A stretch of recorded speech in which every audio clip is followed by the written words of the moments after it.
Seorang preman bernama Chiro sedang berjalan di sebuah jalan di ibu kota Argentina.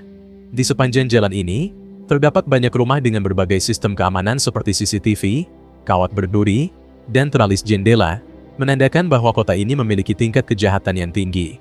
Chiro mencoba mencuri sebuah mobil mewah yang terparkir di jalan itu, dan ia menyadari bahwa kaca mobil tersebut sangat kuat. Maka, dengan menggunakan sebuah bola tenis, ia berhasil membuka pintu mobil dan langsung mengambil barang-barang berharga di dalamnya. Ia mencuri perangkat multimedia yang terlihat mahal, lalu memeriksa kantong atas mobil dan menemukan sepasang kacamata yang bagus. Setelah mengambil semua yang bernilai, Chiro mencoba keluar dari mobil. Namun, ternyata pintu mobil tidak bisa dibuka lagi. Begitu juga dengan pintu-pintu lainnya. Ia mencoba memecahkan kaca, tapi kaca tersebut terlalu kuat untuk dihancurkan. Ia kemudian membongkar bagian luar salah satu pintu untuk memasukkan tangannya dan mencoba membuka dari dalam, namun malah melukai dirinya sendiri. Ia lalu menggunakan obeng untuk membuat lubang di pintu, tetapi lapisan pintu sangat keras sehingga sulit ditembus. Putus asa, Chiro memutuskan menggunakan pistolnya untuk menembak kaca depan mobil. Namun karena kaca itu sangat tahan peluru, pelurunya memantul kembali dan mengenai pahanya, membuatnya berteriak kesakitan. Untuk menghentikan pendarahan, Chiro melepas bajunya dan membalut lukanya. Beberapa saat kemudian, Chiro mencoba menarik perhatian orang lain agar membebaskannya, dan datanglah seorang wanita yang dikira melihat dirinya. Tapi ternyata wanita itu hanya ingin memakai lipstik, menandakan bahwa kaca mobil juga tidak bisa dilihat dari luar dan tidak tembus suara. Karena itu, Chiro mencoba membunyikan klakson, tapi tidak ada suara, dan wanita itu pun pergi. Selanjutnya, Chiro mencoba menelepon istrinya, tapi sebelum tersambung, baterai ponselnya habis dan mati. Chiro terus memikirkan cara untuk kabur sampai malam tiba, dan karena kelelahan, ia memutuskan untuk beristirahat terlebih dahulu. Keesokan harinya, Chiro mulai merasa haus dan menghabiskan air minum dari botol yang ia bawa. Karena tidak ada lagi persediaan air, ia menjilat embun di kaca akibat hujan yang turun. Ia kemudian menyambungkan kembali perangkat multimedia dan mendengarkan siaran radio favoritnya, yang secara kebetulan memutar lagu yang menggambarkan situasinya saat ini, terutama tentang kaca berkabut. Setelah beberapa saat, Chiro mendapatkan semangatnya kembali dan melanjutkan usahanya untuk membuka pintu mobil. Tiba-tiba, ada panggilan masuk melalui perangkat multimedia, yang langsung dijawab oleh Chiro. Suara seorang pria terdengar, memperkenalkan dirinya sebagai Dr. Ferrari, dan menyambut Chiro ke dalam mobilnya. Ferrari mengatakan bahwa ia sudah dirampok sebanyak 28 kali dalam hidupnya, dan Chiro adalah pencuri ke-29 yang mencoba mengambil barang dari mobilnya. Hal ini membuat Chiro marah dan ia memerintahkan dokter untuk segera membebaskannya. Namun, dokter menyuruh Chiro diam dan mendengarkan. Ia menjelaskan bahwa mobilnya dilengkapi sistem alarm yang terhubung ke ponselnya, memungkinkan ia mengunci semua pintu secara instan. Selain itu, mobil tersebut tahan peluru, termasuk kaca-kacanya, dan tidak bisa digerakkan atau diguncang dari dalam karena suspensinya dikunci. Tangki bensin mobil bisa menampung 120 liter dan saat ini penuh.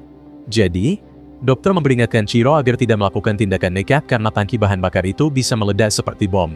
Dokter terus berbicara dan mengatakan bahwa ia adalah duda berusia 60 tahun. Ia menceritakan masa kecilnya yang bahagia di keluarga kelas menengah atas, di mana pintu rumah tidak pernah dikunci. Tapi sekarang hidupnya berantakan dan ia merindukan masa-masa bahagia itu. Ia lalu bertanya kepada Chiro, apa yang akan ia lakukan jika melihat anaknya mencuri. Chiro tidak menjawab dan malah mengancam akan melaporkan dokter ke polisi serta membunuh dokter dan keluarganya. Sebelum ancaman itu selesai, dokter memutus sambungan telepon. Setelah itu, dokter mulai menyiksa Chiro dengan menyalakan AC ke suhu terendah. Chiro buru-buru mencoba mematikannya, tapi tidak bisa. Karena itu, ia memakai kembali bajunya untuk menahan dingin, dan merobek sedikit celananya untuk membalut lukanya.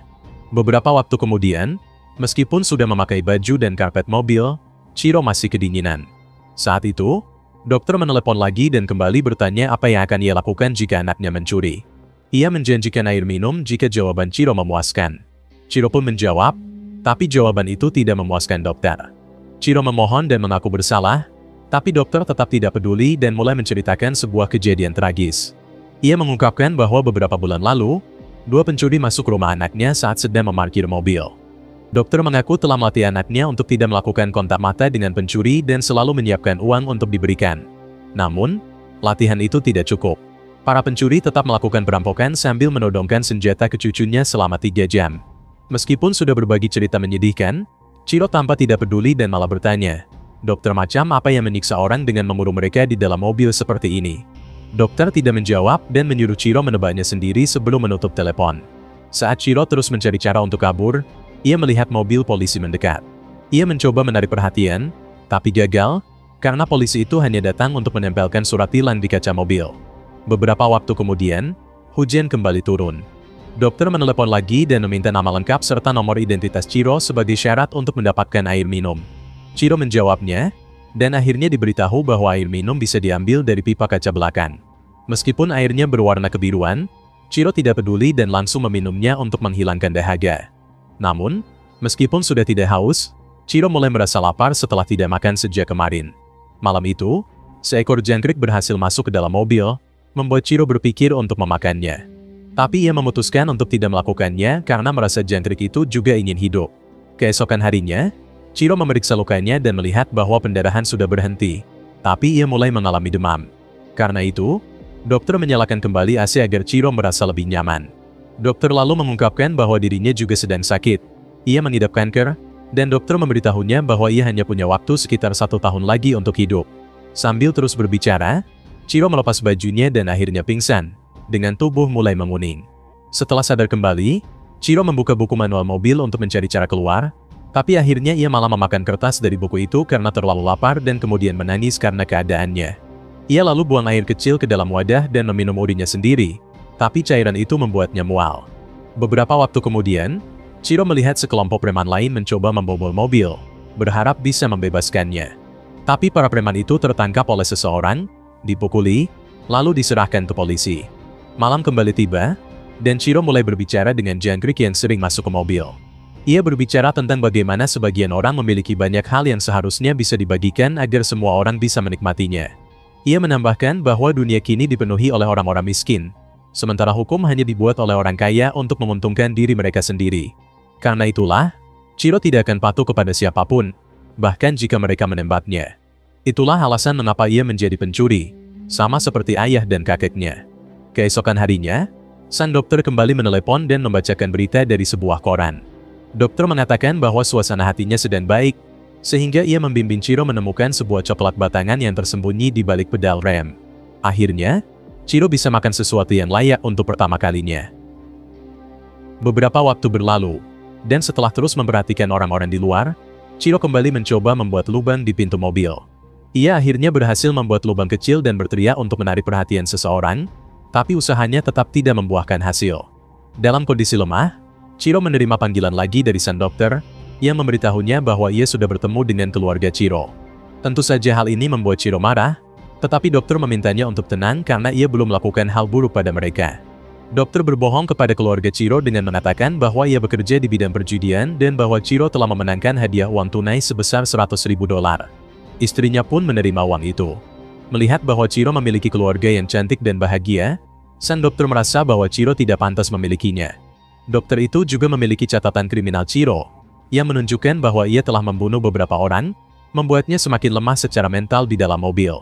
Pada malam hari, Chiro kembali melihat jangkrik masuk ke dalam mobil, jadi ia menyuruh jangkrik itu keluar melalui lubang di pintu.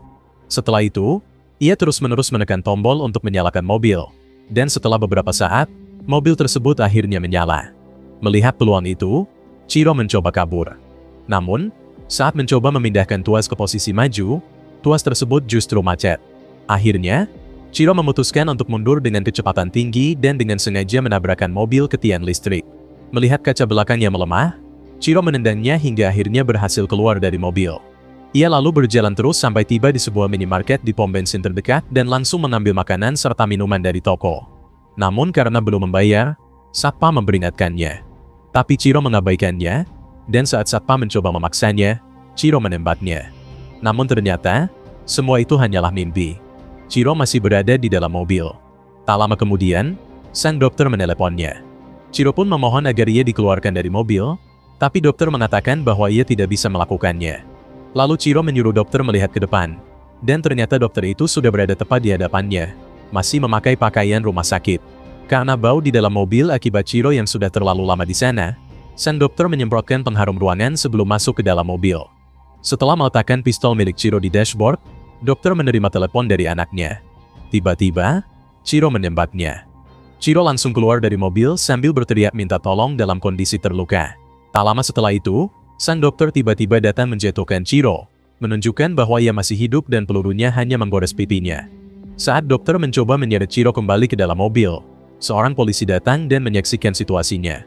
Ia memerintahkan dokter untuk berhenti. Tapi dokter menjelaskan kejadian sebenarnya dan menolak untuk meletakkan senjatanya meski sudah diperintahkan. 2 jam berlalu, dan situasi masih sama. Dokter tetap memegang Chiro sambil menarik perhatian orang-orang dan sebuah stasiun TV. Seorang polisi bertanya kepada dokter apa yang ia inginkan. Dokter menjawab bahwa ia tidak menginginkan apapun dari Chiro. Ia hanya ingin menghukumnya. Dokter lalu bertanya kepada kerumunan, apakah ia sebaiknya membunuh Chiro atau menyerahkannya ke polisi, yang bisa saja membebaskannya keesokan harinya. Karena situasi yang rumit, polisi memanggil seorang negosiator ahli bernama Julio. Pak Julio meminta dokter untuk menghentikan aksinya, karena masalah ini pasti memiliki alasan lain. Dokter membenarkannya, ini tentang keadilan dan ketidakadilan. Ternyata, setengah dari orang-orang di sana mendukung dokter untuk membunuh Chiro karena muak dengan tingginya tingkat kriminalitas, sementara setengah lainnya menyuruh dokter untuk menyerahkannya saja. Setelah negosiasi panjang tentang berbagai hal dalam hidup, Pak Julio meminta dokter untuk melepaskan Chiro karena menurutnya Chiro sudah belajar dari kesalahannya. Jika dokter tetap membunuhnya, maka dia akan tetap dicap sebagai pembunuh, dan itu tidak akan menyelesaikan masalah. Setelah berpikir sejenak, sang dokter akhirnya memutuskan untuk melepaskan Chiro, dan polisi segera membawanya pergi. Meskipun masalah tampaknya sudah selesai, sang dokter masih memegang senjatanya dan justru masuk ke dalam mobil sambil tersenyum. Ia lalu meletakkan ponselnya yang sedang menampilkan penghitung waktu mundur. Pak Julio salah mengira bahwa itu adalah penghitung waktu bom, jadi ia meminta semua orang menjauh. Dan akhirnya, mobil itu meledak. Hal ini tentu mengejutkan banyak orang atas keputusan sang dokter. Dan Chiro tampak sedih di kursi belakang mobil polisi atas apa yang telah terjadi.